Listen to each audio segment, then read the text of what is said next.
reason why the Prophet ﷺ gave us all these details is to prepare us for this. Because a Dajjal will appear in this ummah. And we will be the ones who fight him. And this is the king of the Jews, who the Jews are waiting for. You see, the Jews were promised in their scriptures that a Messiah will appear between them.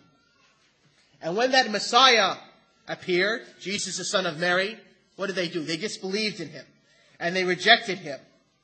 And they called him a sorcerer. And they called him a bastard. This is what the Jews said. And they tried to kill him. And they tried to crucify him. But as Allah subhanahu wa ta'ala says, they neither killed him nor crucified him. And so when the true Messiah appeared upon them, they disbelieved in him. And so what they are waiting for is this false Messiah, this Antichrist, a Dajjal, who will be the greatest tribulation between now and the Day of Judgment. And that is why the Prophet ﷺ commanded us in every single prayer to seek refuge with Allah from him. Why? Why would the Prophet ﷺ tell us to seek refuge from an individual who the Prophet ﷺ knew was not going to appear until the end of time? I mean, now, since the Prophet ﷺ's death has been 1400 and some odd years.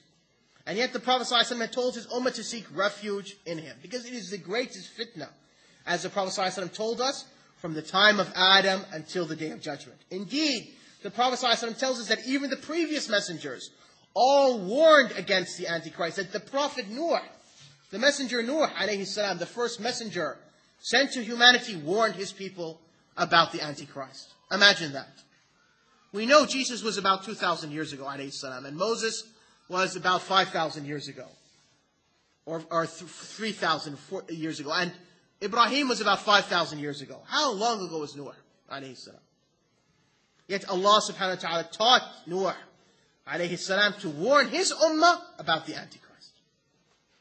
Indeed, the Prophet ﷺ tells us that from the signs that showing his closeness in his appearance, that people will stop warning about him on the mimbars, on the pulpits. And I asked the brothers, when was the last time you heard a khutbah regarding a Dajjal? This is one of the signs of his close appearance. The Prophet ﷺ tells us that before the years of his appearance will be years of much confusion, of falsity, deception, years of deception, in which the truthful person will be considered a liar, and the liar will be considered a truthful person. The trustworthy person will be considered untrustworthy, and the untrustworthy person will be considered trustworthy. And in those years, the Ruwaybidah will speak. Ruwaybidah in the Arabic language means that small sheep. You know, like there's a flock of sheep, there's a newborn sheep. So they asked the Prophet ﷺ, what is a Ruwaybidah? The Prophet ﷺ said, it is an insignificant man talking about the affairs of everyone. And how much so do we find that today? We find insignificant people, people who are ignorant, people who know nothing, stand up and tell us that the ummah should be doing this or the ummah should be doing that we should follow them, preaching to this and that. These are all signs that the Dajjal's time has appeared, or come close to appear. And likewise, the Prophet ﷺ even tells us the city in which his affair will first become apparent. That is the city of Isfahan. And the Prophet ﷺ even tells us the neighborhood. It is the neighborhood of Yahudiya. And that he will come. And the Prophet ﷺ even tells us the first water he will drink from the lands of the Arabs. That is the area of Safwan.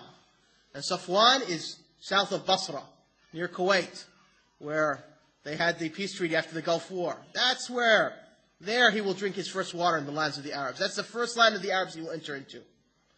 And that he will come between Syria and Iraq, spreading evil and spreading mischief on both sides, seeking to come to Medina.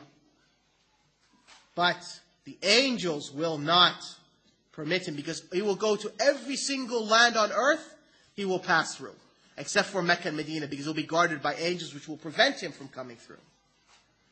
And the Prophet ﷺ even told us of his fitna, that with the Dajjal he will have with him paradise and hellfire.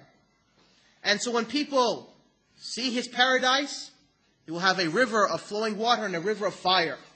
Prophet ﷺ says that you should take from the river of fire, not from the river of flowing water. and he will call himself Allah, and the people will believe him. He will come across a land which is a desert land and says, believe in me, they will believe in him. So he will say, oh sky, bring down your rain, and the sky will rain, and growth will occur, vegetation. And he'll come across a people and they will say to them, oh people, believe in me, and they will disbelieve in him. So he'll say, your land become desert, and the land will become desert. And likewise, when he comes by land, the gold and the silver and the treasures of that land will come out behind him, like bees, flying, worker bees. And likewise, he will come to a Bedouin and say to him, would you believe in me if I bring your father and mother alive? And he'll say, yes. And he said, point me to their graves. So point him to their graves. And he'll say, come out. And 2 jinns will go in and come out and appear. And then they'll say, I believe in you. And from his fitna, the Prophet ﷺ said that there will be 2 angels accompanying him, resembling 2 prophets. And so when Dajjal comes to people and saying, I am Allah, one of the angels will say, you have lied. The other angel will say, concerning the angel who said you lied, this angel has spoken truth. Say, you spoke truth. But Allah subhanahu wa ta'ala will not allow the people to hear that angel who says you lied to what he says. And so therefore the people will hear one of the angels say you spoke truth. So they'll think, because these angels will appear in the form of 2 prophets, they'll think that one of these prophets of Allah is now confessing and testifying that the Dajjal is truly Allah. Most of his followers will be Jews. And also people who do not speak Arabic. And also women. And also Bedouins. Somebody might ask, why would non-Arabs? Why would women? Why would Bedouins follow him? Because usually when people do not know Arabic, they don't have enough religious knowledge. Usually women, we don't spend enough time teaching our sisters, so there's a lack of religious knowledge. And with Bedouins, likewise. Because they are Bedouins not living in the cities, typically they do not have enough religious knowledge. And so these will be his followers. So much so that women will come out and follow him, that a man will go into his household and tie his wife, tie her, and his mother, and his daughter, and his sister, and his aunt, because he will be afraid that she will go out and follow him. And yet the Prophet ﷺ told us that we will fight him, and we will defeat him. And when a Dajjal with his army of Jews come to Palestine to fight the Muslims will gather in Damascus. This will be the center of the Muslims, their seat of power. And at the time of Fajr, they will prepare themselves to fight a Dajjal. This person who claimed that he was Allah.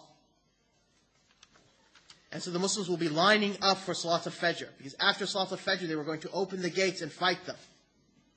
And as they are lining up for prayer, at the white minaret in Damascus, Isa ibn Maryam, Jesus the son of Mary, alayhi salam, will come down.